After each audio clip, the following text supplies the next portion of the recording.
Hi, good morning. It's Tuesday, May 19th, and I'm going to try to take you through some steps that I use to texture this photograph. And this was the end result, and the beginning photograph was an allium blossom photo I took yesterday with a wide open aperture, obviously, and a combination of in focus and out of focus elements in the photograph. There are those great globe-like flowers that you may recognize by their shape itself. And I love to photograph them because they're architectural and have so many elements of color and structure. But at any rate, I took this photograph and then I cropped it into a square format and decided I'd start there with the texturing. And I chose this particular texture first, which is subdued, I know, but I knew that this would just be the base layer coat. And I use Adobe Paper Texture Pro, which is a part of the Adobe Creative Cloud, and I use a variety of opacity masks on it to get it to how I want to look.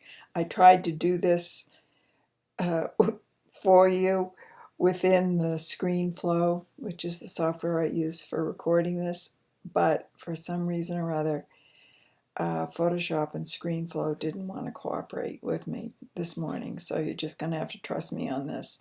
These grayed out mask brush strokes are me uh, connecting this texture to the bottom photograph, but in a very specific way.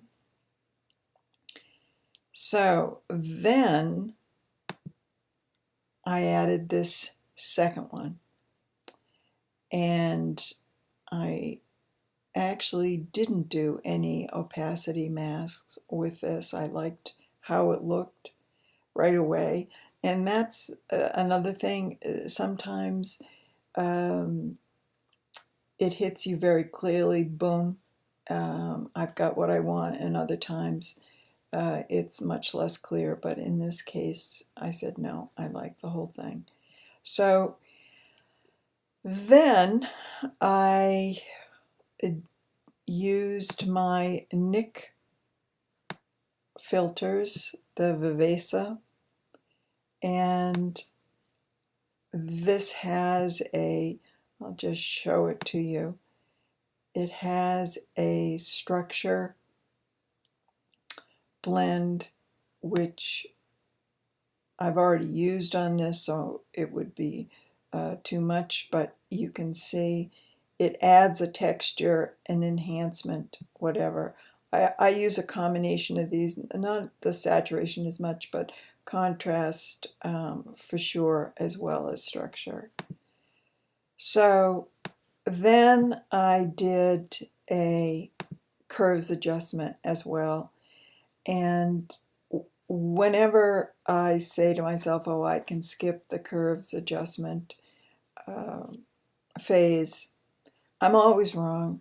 So now, whenever I say it, I just disregard that little voice that says, don't do a curves adjustment. So that's it for this morning.